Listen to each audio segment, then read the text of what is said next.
Howdy, howdy, guys, and welcome back. This is the last semester before you guys are eighth graders. What's even scarier is you have 3 semesters till you're in high school. That's crazy, right? So I want to encourage you guys as we go through this semester, try your hardest. Maybe if that's you getting D's and that's really good for you, keep doing that. Okay, if that's A's, keep doing that. All right. Let's get in a good habit now because high school is right around the corner. So let's pick up the pace. Let's try to finish on a strong note. I know that it can be tough being virtual.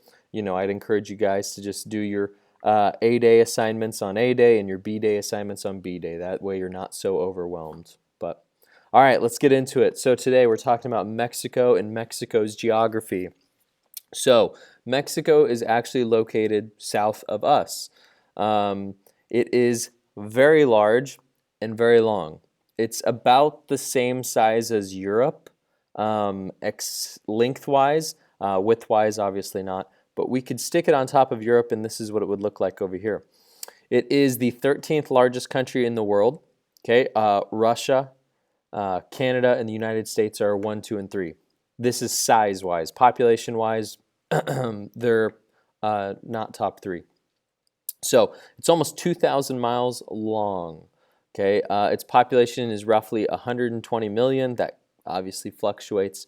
It makes it top 10 in population in the world. Obviously, China and India are 1 and 2, and the United States is number 3 when it comes to population.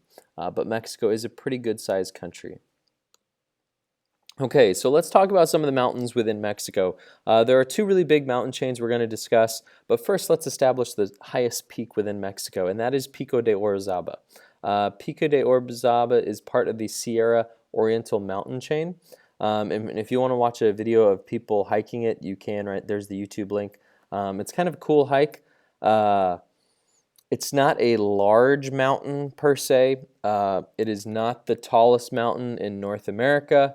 It stands about 15,000 feet tall, if I remember correctly. It's not a big mountain, but it is a part of the Sierra Occidental or Oriental mountain chain, and we're going to learn about that in a second.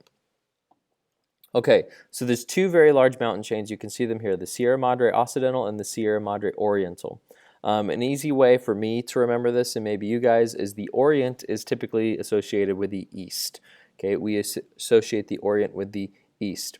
You see here what's on the east coast of Mexico, the Sierra Madre Oriental. The Occidental is on the west. The Oriental stretches about 620 miles long. Average elevation is about 3,600 feet. That's not very large. That's not very high. To put that in perspective, right now here in Belton, we're at 1,000 feet above sea level. So these mountains aren't very large. They're not the Rocky Mountains. Then on the other side, we have the Sierra Madre Occidental. The Sierra Madre Occidental is on the west. Orient is on the east. It's a little bit longer. It's almost 1,000 miles long, and it's a little bit higher as well. Average elevation is about 5,000 feet here. Again, these aren't massive mountains. It's not like hiking the Rocky Mountains. If you've ever been out to Colorado or Montana or parts of Idaho, I guess, you've seen the Rocky Mountains, and some of those can hit 14,000 feet, right? So these are very small mountains in comparison. You could compare this to the Appalachian Mountains that you might find out in West Virginia, Pennsylvania, and New York.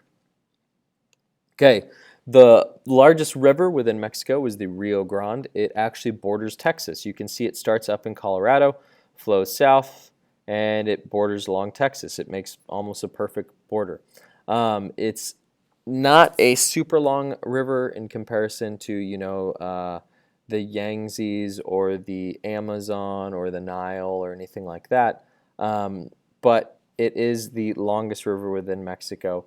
You can see it in your Nearpod here. Okay, let's talk about 2 important deserts within Mexico. So you have the Sonoran Desert and then Chihuahua Desert. Both are beautiful deserts. They contain exotic wildlife such as coyotes, bobcats. There's even sheep here. You have these cute little pygmy owls that you might find here living within some of the cactus. It is incredibly hot here, ranging from 95 to 120 degrees during the daytime, and at nighttime it obviously gets very, very cold because it is a desert. It does not rain hardly at all. It gets about 9 to 10 inches a year. To put it in perspective, here in Belton we probably get about 50 inches of rain a year. So they're not getting much rain. So keep this in mind. In the north here we have deserts. Okay, in the north we have deserts. So let's kind of look at this precipitation map. You're going to notice on this precipitation map that a lot of the rainfall happens in the south. Okay, not a lot of rain up in these deserts. Hardly any. Less than about 8 inches a year. Okay, in the south it picks up, and in some parts they're getting up to 120 inches of rain a year. So right now you're starting to figure out there's a little bit of a difference in geography within Mexico. The north's kind of a desert. The south, there's a lot more rainfall. So it's not a desert. What might it be? It's a jungle. The Lacandan jungle here, it is Mexico's largest jungle. It is located in the southern part of Mexico. It stretches into some of the other countries, and it used to be home to the Mayans, and you can find many ancient Mayan ruins here. 25 of all of Mexico's species live here, animals. You'll see jaguars down in here. You'll see all sorts of different kinds of snakes. So in the south we have a jungle, and in the north we have deserts. In the south we have lots of rainfall. In the north we have very little rainfall. Obviously the animals living in the desert are going to be very different from the animals living in the jungle. So keep that in mind. Mexico's geography is almost broken in half, right? So the last thing is you're going to answer this open-ended question in Nearpod. Essentially the question is asking you, what is the difference in geography? What's the geography like in the north? What's it like in the south? And you can use all sorts of things that I have talked about. All right, guys, that's it for today.